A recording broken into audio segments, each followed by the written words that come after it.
ఆ IAS political leaders కు కొరకరాని కొయ్యలా మారిపోయారా? Opposition లేదు, పొజిషన్లో ఉన్న వాళ్ళని కాదు, ఎవరిని పడితే వాళ్ళని తుస్కారంగా మాట్లాడుతూ కనీస ప్రోటోకాల్ కూడా పట్టించుకోవటం లేదా?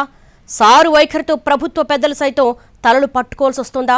కోర్టులు నిలబెట్టి శిక్షించినా, నాన్ బెయిలబుల్ వారెంట్స్ ఇచ్చినా సరే నేనింతే అంటున్న కలెక్టర్ ఎవరు? కేవలం ఒక్క పార్టీ నాయకులతోనే ఎందుకు అంత సాఫ్ట్గా ఉంటున్నారు? సందీప్ కుమార్ ఝా, రాజన్న సిరిసిల్ల జిల్లా కలెక్టర్.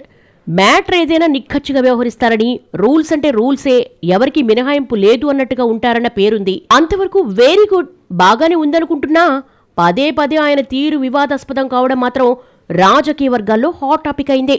ఇటీవల ప్రజాపాలనా దినోత్సవం సందర్భంగా వేడుకలకు ముఖ్య అతిథిగా వచ్చిన ప్రభుత్వ విప్ ఆది శ్రీనివాస్కు సరైన గౌరవం ఇవ్వకుండా, కనీస ప్రోటోకాల్ కూడా పాటించకపోవడం చర్చనీయాంశంగా మారింది. షెడ్యూల్ ప్రకారం జాతీయ జెండా ఆవిష్కరణ, జాతీయ గీతం ఆలపించే సమయానికి రాకుండా ఆయన వ్యవహరించిన తీరుపై అభ్యంతరాలు వ్యక్తమవుతున్నాయి. కలెక్టర్ అధ్యక్షతన జరగాల్సిన వేడుకలకు ఆయనే టైంకి రాకపోతే ఎలాగన్న విమర్శలు వినిపిస్తున్నాయి. దీంతో ఆది శ్రీనివాస్కు కలెక్టర్కు మధ్య ఏదో జరుగుతోందనే క్లారిటీకి వచ్చేశారు సిరిసిల్ల ప్రజలు. ఇదే విషయంపై సీఎస్కు, సీఎంఓకు ఫిర్యాదు చేశారట ప్రభుత్వ విప్. అయితే ఇద్దరి మధ్య గ్యాప్ ఎందుకొచ్చిందన్న విషయంపై జోరుగా చర్చలు నడుస్తున్నాయి. ఇటీవల ఆది శ్రీనివాస్ను ఉద్దేశించి కొందరు అధికారుల దగ్గర కాస్త తేడా వ్యాఖ్యలు చేశారట సందీప్ కుమార్ ఝా. తాను తలుచుకుంటే ఎమ్మెల్యే, ఎంపీ అవ్వగలను, కానీ ఆది శ్రీనివాస్ తల్లకిందులుగా తపస్సు చేసిన ఐఏఎస్ అధికారి అవ్వగలడా అంటూ హేళనగా మాట్లాడినట్టు ప్రచారం జరుగుతోంది. ఆ విషయం కాస్త ప్రభుత్వ విప్ గారి చెవిలో పడ్డాక ఇద్దరి మధ్య గ్యాప్ వచ్చిందన్న గుసగుసలు వినిపిస్తున్నాయి సిరిసిల్ల పొలిటికల్ సర్కిల్స్లో. కలెక్టర్ నిబంధనల విషయంలో నిక్కచ్చిగా ఉంటే పర్లేదు, కానీ ప్రోటోకాల్ పాటించకపోవడం, పొగరుగా మాట్లాడటం, చిన్నా చితక విషయాల్లో నేరుగా జోక్యం చేసుకోవడం ఎంతవరకు కరెక్ట్ అంటూ సోషల్ మీడియాలో విమర్శలు పెరుగుతున్నాయి. అసలు ప్రజాప్రతినిధుల విషయంలో ఈ కలెక్టర్ మొదటి నుంచి చిన్నచూపుతూ ఉంటున్నారన్న అభిప్రాయం సైతం ప్రచారంలో ఉంది. సిరిసిల్లలో కేటీఆర్ ఫోటో ఉన్న టీ స్టాల్ను క్రేన్తో ఎత్తేయించిన ఘటన అప్పట్లో సోషల్ మీడియాలో తీవ్ర దుమారం రేపింది. ఈ ఇష్యూను బీఆర్ఎస్ తనకు అనుకూలంగా వాడుకొని కలెక్టర్ తీరుని ఎండగట్టింది. అలాగే భూ కబ్జాల పేరుతో బీఆర్ఎస్ నేతల్ని జైలుకు పంపడం, బీఆర్ఎస్ నేతకే చెందిన బార్ను సీజ్ చేయించడం లాంటి వ్యవహారాలతో కలెక్టర్ను కాంగ్రెస్ కండువా వేసుకోమనండని అన్నారు కేటీఆర్. దాంతో సంబంధం లేకున్నా అది తమకు నెగిటివ్ అయిందని భావిస్తోంది ప్రభుత్వం.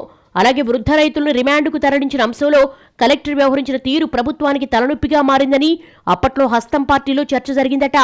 రాజకీయ నాయకులు, పార్టీలే కాకుండా బాధితుల విషయంలోనూ కలెక్టర్ సక్రమంగా వ్యవహరించడం లేదంటూ కోర్టులు పలుమార్లు మందలించాయి.